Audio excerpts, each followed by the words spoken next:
My name is Jason, and this is the Trophy Role-Playing Game Kickstarter Special. Folks, the Trophy Role-Playing Game is coming to Kickstarter January 21st, and we are invading all of the Gauntlet Network podcast feeds to tell you about it. I am joined by Jesse Ross, the creator of the Trophy Role-Playing Game. Hi, Jesse. Hello. Thank you for having me. Yeah, thanks for being here. Are you excited about Kickstarter? Oh my God, I'm so excited. I can't wait for this. This road has been a long one. It truly has. Yeah, I'm super psyched. I almost can't believe that this is happening. It feels very surreal right now. Well, the buildup has been very long. Yes. So hopefully this is a successful campaign. Okay, so folks, we're going to talk about a few things today. We're going to first start by talking about the history and development of the Trophy Role-Playing Game.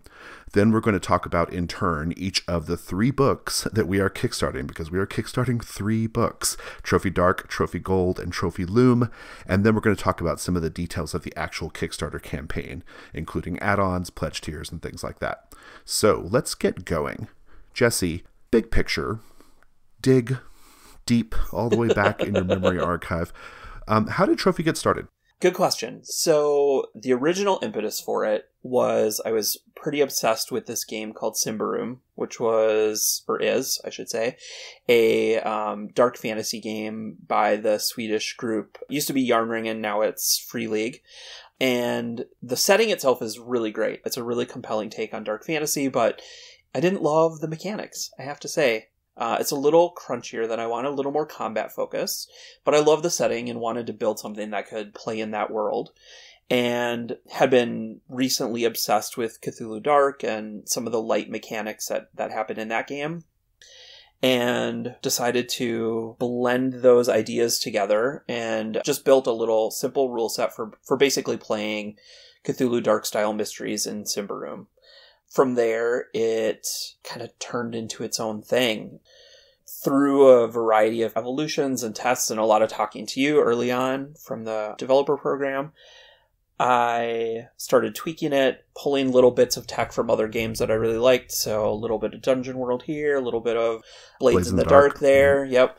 And it turned into its own thing, which was really about the horror of the forest and kind of a people versus nature mentality. Trophy was like this little seed that was planted in my brain that grew into this crazy forest, and I started playtesting it, trying it with other people, getting other ideas, and it grew into this massive, wild, crazy thing. You know, I watched its development from the other side of the table. I was intending to publish it, of course, but originally, as you pitched it, you pitched the Symbaroum with the serial numbers filed off idea, right? Right. Like, I think it was called Dark Davakar at that time, yep. Right? And I thought that was a great idea. I was into that. I also am very, very fond of Symbaroum's setting, but not super fond of the mechanics, just because I prefer lighter play. And I think most of our listeners will be sympathetic to that, I'm pretty sure. Mm-hmm. But what I thought was so interesting about it is I really like how you basically took your simple system, continued to develop it to make it something a little bit more enriched and complex, but still quite like light and easy to work with. And that was great. But what I thought was really fascinating was you actually boiled down the setting, right? Right. It no longer was about like the big world of Symbaroum or a Symbaroum-like world, but it was about just this forest, right, and these treasure hunters who are doomed. They are very likely doomed anyway. And it became a game about psychological horror. It became a game about treachery. It became a game about foolhardiness, right? Mm-hmm. And I loved that that focusing that took place. But then, and this is where it gets really interesting for me, you and I decided to say, okay, well, we've done the forest, like what other forests are there? Mm-hmm. What other settings are there? What other kinds of incursions? That's what we call adventures in Trophy, right? Incursions. What other kinds of incursions are there? And then it kind of like built out. So it was kind of interesting that the setting sort of like contracted, mm-hmm. but then expanded in a way. Yeah, totally. Yeah, I thought that was interesting. Yeah, that's a really good point. One of the things early on that I was super interested in exploring with this game was the idea of hubris and the whole concept of people who have nothing left to lose, but think somehow they are entitled to these like riches outside of their world, that they should go out and like get these things and they're the people who can do it and they can accomplish it. That idea was something that I really wanted to hit hard and play with. I think that really comes through and has always been kind of a core part of the game, right? Like the people that you are playing in Trophy are not always great people. No, they're scoundrels in a lot of cases. Right. Yeah. And having those simple mechanics like help focus the game on that idea. Yeah, and well, that's what I think is so interesting, because like you were able to focus in on that idea, on that sort of big overarching theme, and then that was the sort of scaffolding that allowed us to then build out the world to be something unique and original, right? Right. And so I thought that was pretty great, and that's actually a pretty good lead into what I want to talk about next, which is Trophy is somewhat unique, I think, in role-playing games in how we have developed it and rolled it out to people, right? We printed the core rules in Codex Dark 2. This was back in, I want to say, the fall of 2018. It was a while ago. Yeah. We said, here are the core rules. Here's a framework for creating your own incursions. Here's a sample incursion. Take it away. And then every month in Codex after that, and up to this very day, we published a brand new incursion for Trophy, right? And so people could see different iterations of the forest idea. Some of the new incursions were literal forests. Others were similar types of settings or settings that could be fit within Trophy's scenario structure, but were not forests, but still helped explore those big ideas of like desperate, doomed treasure hunters, you know, in a place where they're not supposed to be, right? Right. And so we started sort of just month to month developing like the setting, basically, right? Like we introduced new parts of this world. We introduced new authors. We had lots of new authors contributing new incursions, and those authors brought their ideas about the Trophy world into it, right? And so it just sort of like grew into this really interesting thing. And then that eventually led to the spin-off game Trophy Gold, which we're going to talk about. And so I think it's just interesting that how this game developed. It's not like we just like put out a book and said, here, you know, like here is Trophy. It was something that started at point A and just kind of developed until we're here, you know, now. Yeah. And I think that's really fascinating. Like people have gotten to like kind of see it develop over the course of months. Yeah, it's been super great as kind of the initial author of the game. Obviously it's expanded out and other people have contributed, but as we would release new pieces, seeing people play it, comment on it, get feedback, like reincorporate it in almost real time. It reminds me a lot actually of kind of the public development process that a lot of people are doing right now, right? Every month we're putting out something new and getting feedback on it and play testing it and tweaking it, reincorporating, building on top of it. And it is a much richer game than it would have been had we not done that. Had we had it all planned out from the beginning, I think we would have missed a lot of really good ideas. I agree 100%. And in fact, that's actually something that I think is really special about Trophy as a project, is that Trophy is very much a community-driven kind of thing, right? Of course, we invited other authors to write incursions for the game, but then last fall we did the contest, and I think the incursion writing contest was it was a moment for the game, because that was when we really kind of said to the game design community, hey, come engage with this, come write for this, come do this. Then you wrote the system reference document, which further invited people to create things for Trophy. As I watch it happening now, and this is very much happening right now, this is a real-time kind of thing, what I see is the early days of Dungeon World. What was so exciting about Dungeon World is Dungeon World was a great rule set and it was fun to play. But what was really exciting about Dungeon World is that spirit of community creation, right? Like that was like what was really wonderful about Dungeon World. And I love that about Trophy.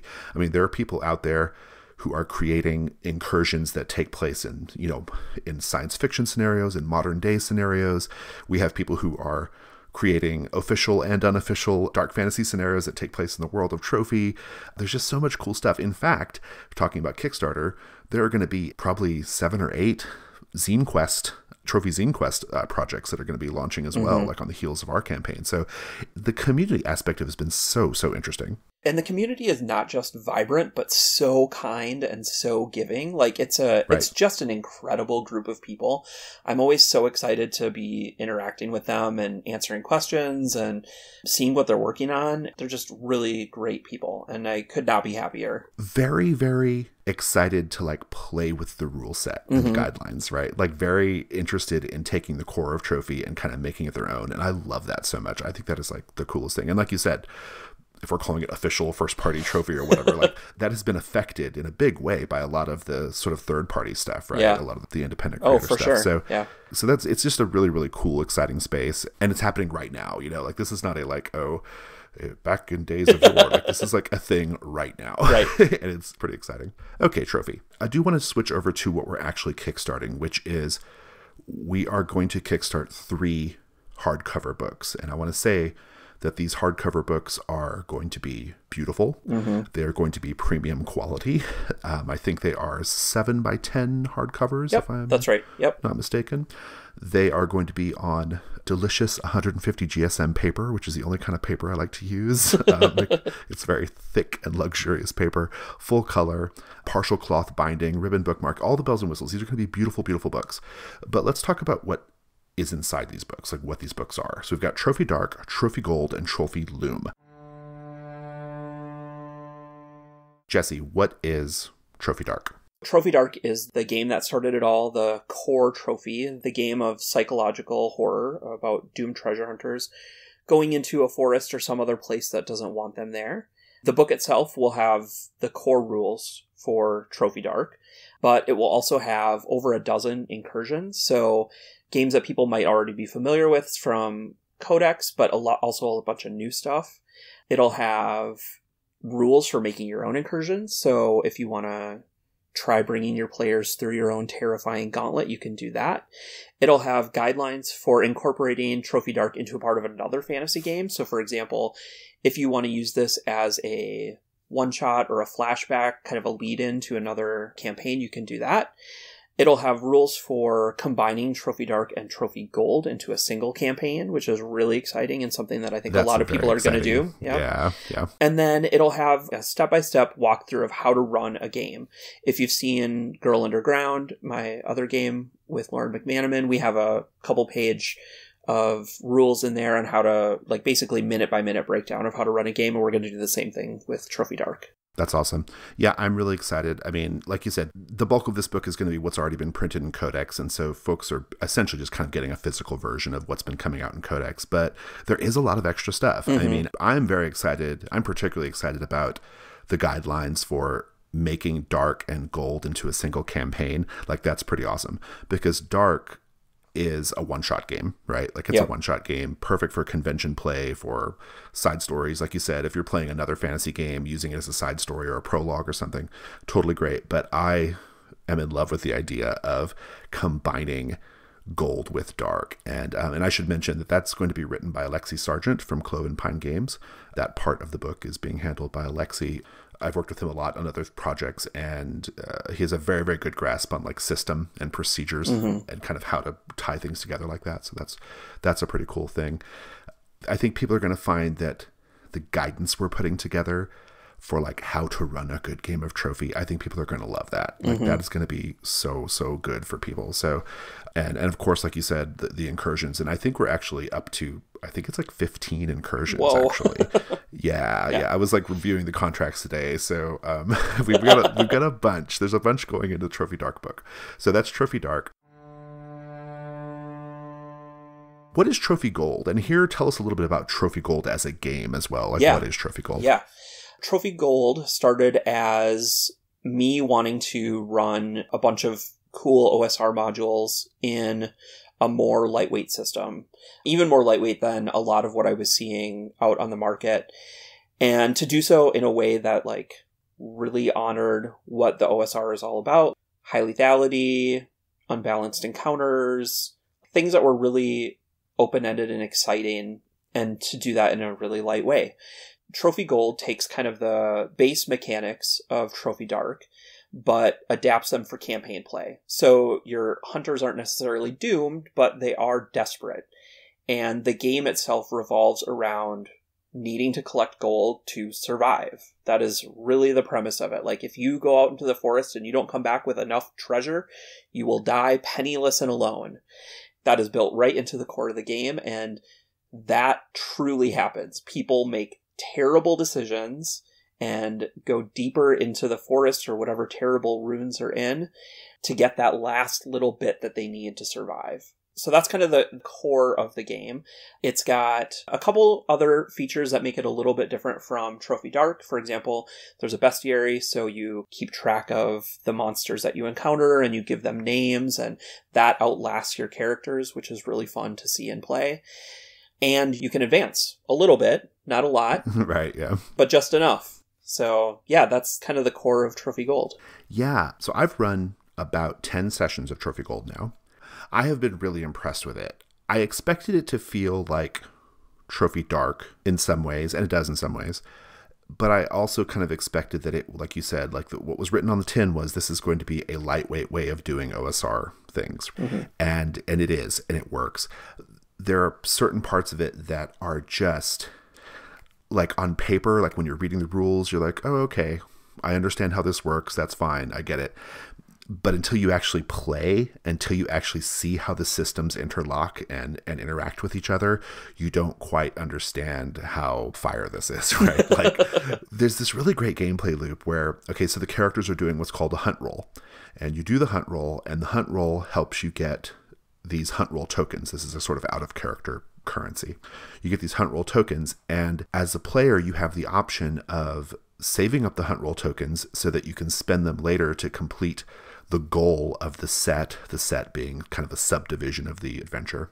Or you can cash them in to get treasure, which is what your character needs to not die penniless. And indeed, they have to have a certain amount of treasure before they can go back and recuperate, or otherwise they are kind of like failures, like they die penniless.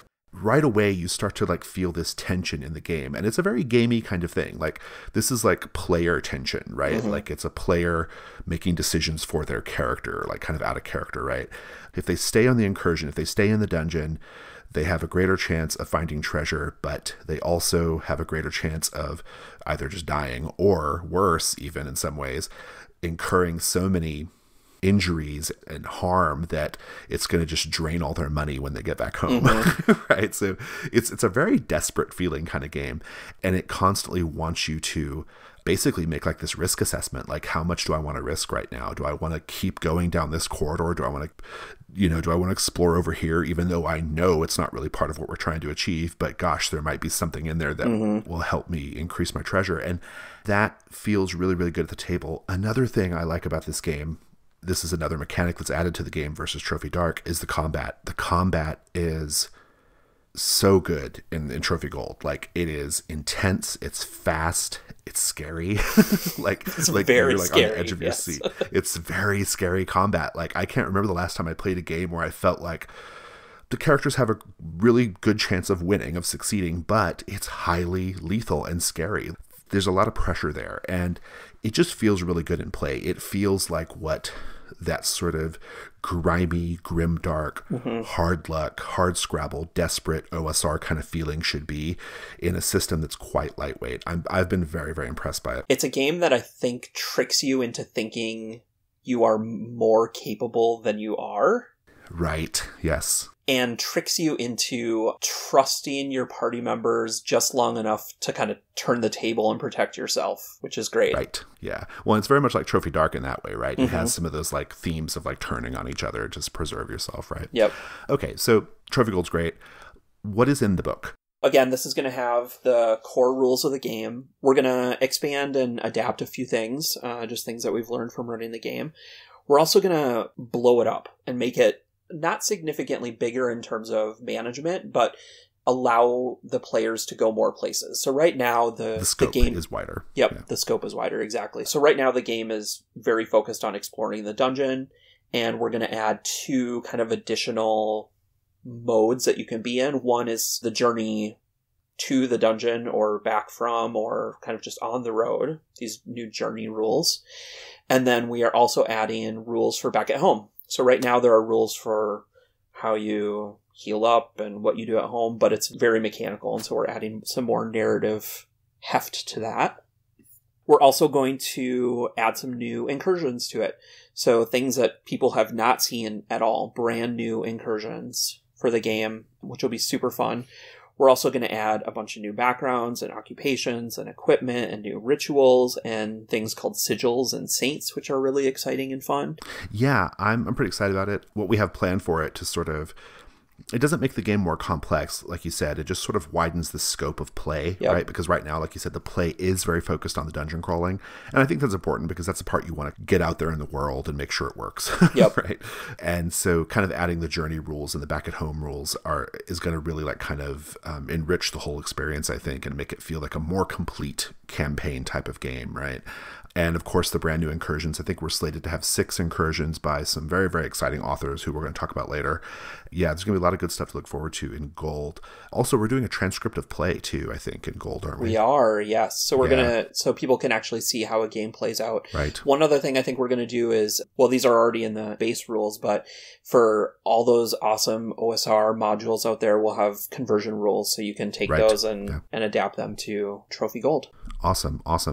So, Trophy Dark, Trophy Gold. The third book is Trophy Loom. What is Trophy Loom? Trophy Loom is not a game. It is a setting instead, and a setting that I'm very excited about. So this is going to take all of the bits of world building that have been happening throughout the various incursions and supplements that have been happening throughout Codex. We'll take all those kind of bits and pieces and start bringing them together. Right. Importantly, this is going to be system agnostic, so you can use it for Trophy Dark, Trophy Gold, D&D, Pathfinder if you really want to, I guess. Your favorite fantasy role-playing whatever game, you right? want, whatever you want to play it in. Importantly, it's going to not be just walls of text about the vast and wondrous history of Fort Durin, for example. It'll instead be a bunch of tables and things that maybe conflict and don't necessarily fit together, so that you can pick and choose which elements you like to create your own version of the world.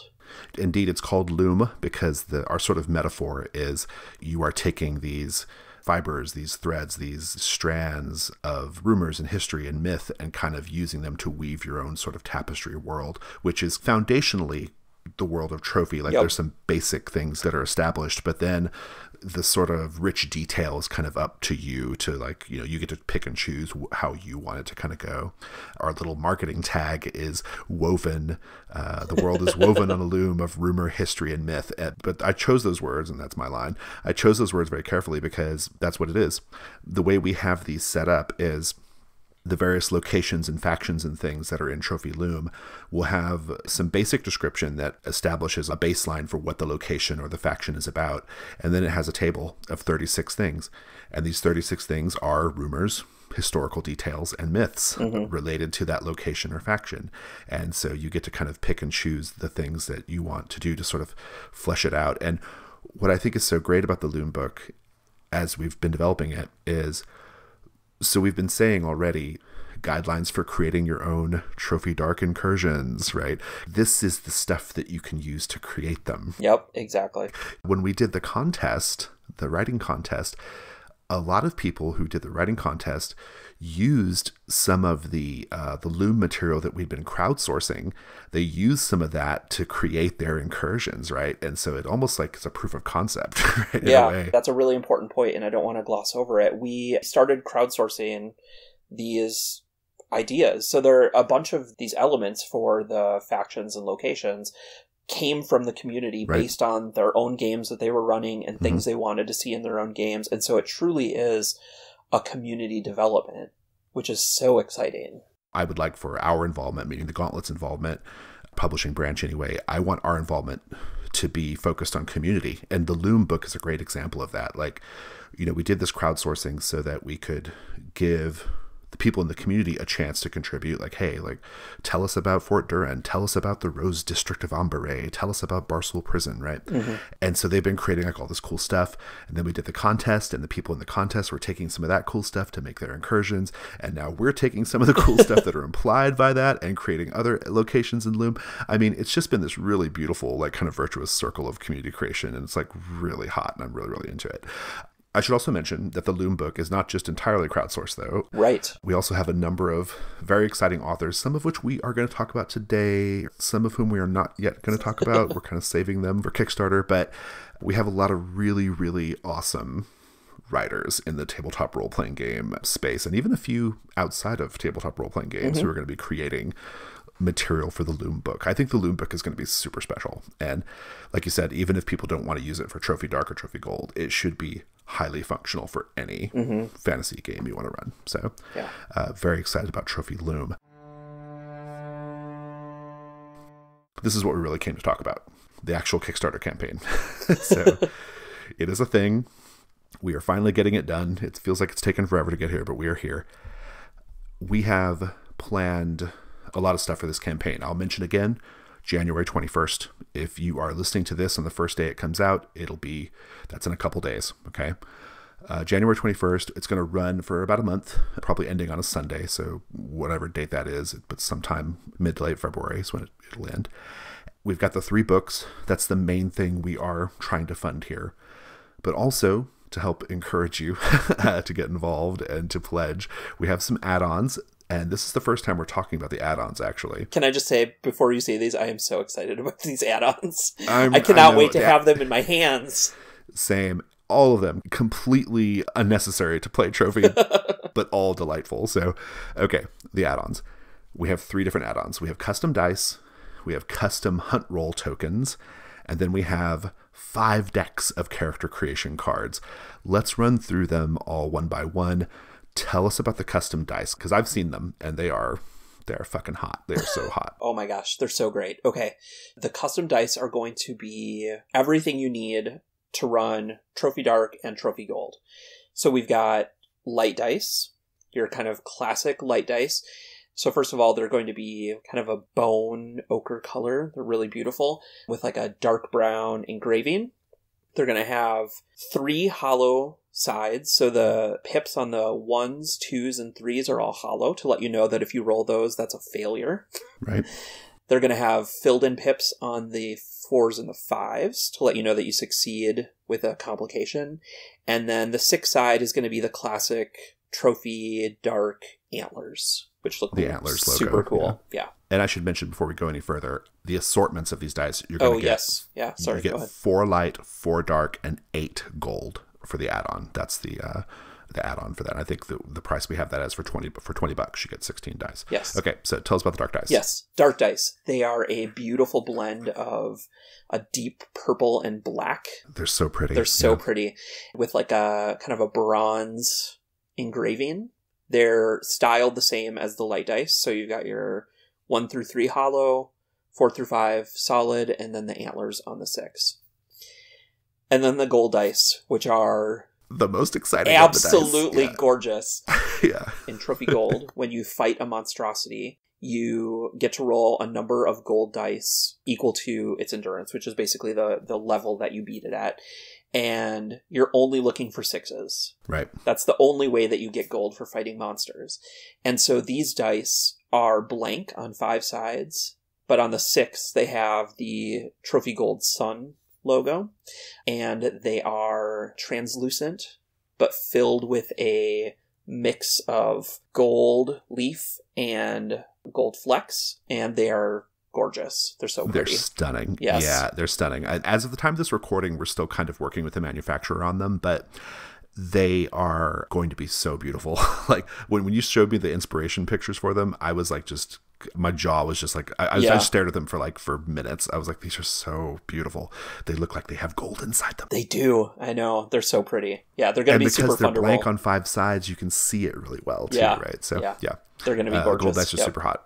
4 light dice, 4 dark dice, and 8 gold dice. That is one of the add-ons, the custom dice set, and that's going to be $20 USD. The next add-on are the custom hunt roll tokens, and that is for 6 custom hunt roll tokens. What are those about? Again, in Trophy Gold, when you are exploring the world, you are trying to collect tokens. And if you get a token, you can either cash it in for gold, which is what you need to survive the game, or you can save them up and move on to the next part of the incursion. And so we wanted some nice, heavyweight, physical tokens that you could use at the table. And so these tokens are gold coins about the size of a US $50. They're metal, they are gold and shiny, and each face is a beautiful custom mark. So one side is the trophy gold sun icon with a beautiful border, and then the other side is this strange leafy man's face who will be making an appearance in some of the potential incursions and settings and factions in Trophy Loom. Yeah, they're stamped on both sides, right? Yep. Which I think is really, really nice. Frequently, stuff like this is only stamped on one side, or they have the same stamp on both sides, Right. but this is two different stamps. Really, really nice. And so there are going to be 6 of those Hunt Roll tokens for $20 USD. Again, that's the add-on price for that. And then the final add-on is the character creation cards, and this is 5 decks of cards. What are these decks of cards? These can be used for either Trophy Dark or Trophy Gold. They allow you to very quickly generate a character. So there are 5 decks for creating your character. 1 for backgrounds, 1 for occupations, 1 for drives, 1 for rituals, and 1 for equipment. And you'll just be able to draw one from each of the decks and have a character in 5 seconds. Yeah, I think that's so great. Here's the deal. Character creation in Trophy Gold and Dark is not hard anyway. Like it's a pretty quick process, but this will make it even faster. And what I think is really great about these decks of cards is all of the trophy character creation material it's kind of like spread out, right? Like it's kind of in different places and stuff, because they're kind of like themed to the different incursions that they were like created with, all the various character creation elements. But these decks will kind of put them all in one place, which is kind of nice. And it'll let you randomize your character, which I think is really fun. Like I just like the idea of randomizing your character.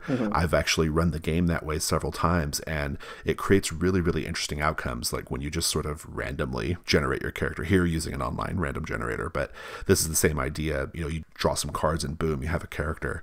I like the idea of, I know what I want my drive to be, and I know what I want my rituals to be, but I don't know about my background, so I'm just going to draw that. Like I like the idea of being able to choose which part you randomize. And of course, they're going to be very lovely cards as well.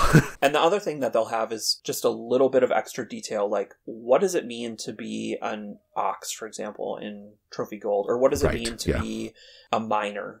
We'll just add a little bit of extra flavor text to help you start thinking about who your character might be. Frame of mind. Yeah, like what's a mannequin, what's this, what's that. Yeah, exactly. I love that.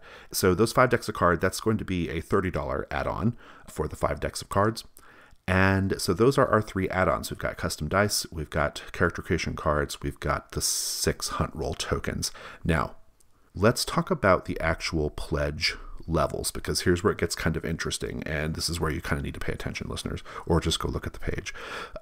You can pledge at various levels to get these different things. There's a digital only level, which is $30, and that gets you all 3 PDFs, Gold, Dark, and Loom, plus any digital stretch goals that we unlock during the campaign. That's $30, and that's just all the digital stuff. There's a $40 level for each of Dark, Gold, and Loom. So if you just want the Dark book, you can just pledge $40. You get the Dark book, plus you get all the stuff at the digital level. You can also do add-ons to these. So if you are only interested in Dark and you want to just have Dark and just have the rest of the stuff digital, but you kind of like the idea of the custom dice because they're really great, you can just add $20 to your pledge and get the Dark book plus the dice and all the digital stuff, right? So you can kind of mix and match with the add-ons. But then it gets interesting. If you want to get all 3 books, you can get all 3 books at a reduced price at the Archivist pledge tier, and that's $100 USD. That gets you all 3 books, which is $20 cheaper than if you got them individually. And that tier also comes with a special slipcase. So the books and the Archivist level the books will come in a slipcase. And so you'll have this like really nice, beautiful slipcase to put the books in. And that's going to be really great. And then the tier after that is called Treasure Hunter. And that's $150. And that gets you the 3 books in the slipcase plus 1 each of the add-ons. So a set of custom dice, a set of custom Hunt Roll tokens, and the character cards for $150. And if you get that pledged here, it comes out to like $40 cheaper than if you were to get all this stuff individually, say like on BackerKit later. for your money, if you want all of it, the treasure hunter tier is the best one to get. But if you just want certain books, or you just want the books, or however you want to do it, you have options. And so that's the money stuff. That's all the stuff you can buy. I think what's even more exciting about this Kickstarter campaign is the people we are working with. We have pulled together a really amazing team of people to work on these books. A lot of the stuff we have already, a lot of the stuff is still being written, but I think what's going to make this ultimately a truly, truly special Kickstarter, a truly, truly special product, are the people who are writing for the books. And so let's talk about some of them. It's such an incredible cross-section of the hobby. I'm so pleased about that. We're pulling in people from the crunchiest of the OSR to the most story gamey, to people familiar with the scary horror side of the hobby, to people who are just incredible writers. I'm so excited about this team. It's going to be so awesome. So this is not everybody. These are just some of the people who are kind of day one part of the Kickstarter, right? We have other people that we'll be announcing who will also be either for stretch goals or for day one members of the team. But we have Natalie Ash. Natalie was one of the runners-up of the trophy contest. She's a fabulous writer. In my opinion, Natalie is a name that people are going to know. For sure. Pretty soon, right? If not yet, it's happening. Like, you're going to know Natalie Ash. Same thing with Madeline Nember, Natalie's partner. I think those two bring so much darkness and horror and gruesomeness and just all that good dark shit that you want in an OSR flavored product, at least my OSR flavored products that I like. They are going to bring it, and they're going to be writing for these books. Natalie's doing a gold incursion, and Madeline's doing a Loom location. We have Jami Najati from Sword Queen Games. Jami is the author of Balak Bayan, which is a very, very well-regarded game on itch.io. We have Shell Khan. Shell is the creator of the Bicrom comic strip, and they have also created a really fantastic line of physical dungeon adventures called Pocket Dungeons. Cloth tiles are so cool. Yeah, they're like these beautiful cloth tiles, and Shell's a great writer as well. We have Paul Baldowski, who was a writer on Simbaroom, making this an entirely full circle kind of project, right? Yep. Paul's written for all kinds of stuff. The Cthulhu Hack, and Yep. We have my partner in crime on Fear of a Black Dragon, Tom McGrenery. Tom also has a lot of role-playing game writing credits to his name. He's a very good writer. We have Zedek Siu. I hope I'm pronouncing that right. Zedek is the author of Thousand Islands and that really fabulous bug Lawrence book. of the Bachelor, and lots of good stuff. That's the new one. Yeah, very, very exciting voice in the OSR right now. And so many more people that we can't talk about. Do you have any that you want to throw in there that we haven't mentioned? Oh my gosh, Linda Codega. Oh, that's right. Gabriel Robinson. Michael Van Vliet, another one of the winners of the contest. Yeah, there's so many people who I want to say but will not say right now. We're restraining ourselves, listeners. And of course all the Trophy Dark contributors from past Codex publications as well. There's just so many people, and I think that's what ultimately is. I love the community aspect of anything to do with role-playing games, but especially Trophy. I love this Kickstarter because this is a chance to support a group of diverse, independent role-playing game creators. Opportunities like this don't come along very often, where you get to say, you know what, I'm pledging and I'm putting money in the pockets of a big, diverse cross-section of awesome independent creators. That does not happen very often, and this is one of those opportunities, and I'm really excited about it. This is truly special. If I were not creating this, I would be backing this right away. Yeah, it's so exciting. I am backing it right away, so I can't wait. I'm gonna try to be backer one. We'll see. I could be, because I think I'm pressing campaign launch, so I should be able to, but we'll see. Okay, so listeners, there is actually still more to know about this Kickstarter. We're going to encourage you to go to the page, check it out. The preview link is up right now. By the time you listen to this, the campaign might have already launched as well. In any case, we'll have the link in the show notes so you can go check out the campaign. Check out all the different pledge rewards. We didn't mention them, but there will also be some higher level pledge rewards that come with game sessions that are run by myself and by Jesse. And some other little fun things we're going to do. So just go check out everything that's available. See which things you might want to pick up. You have a lot of flexibility in how you pledge. if you have any questions, go to the various places where you can reach us and let us know. Jesse, where can we reach you? You can find me on Twitter at Jesse Ross, or at the Trophy account on Twitter, which is Trophy RPG. Awesome. And I think that's all we've got. Is there anything else you want to say about the campaign before we go? Thank you to everyone who has played Trophy and talked about Trophy and made this even better game than it could have been. I'm so excited about the next stage of our journey and hope you'll consider backing this campaign. Awesome. Well, that's it, listeners. Go pledge. And thanks for all your support. Take care.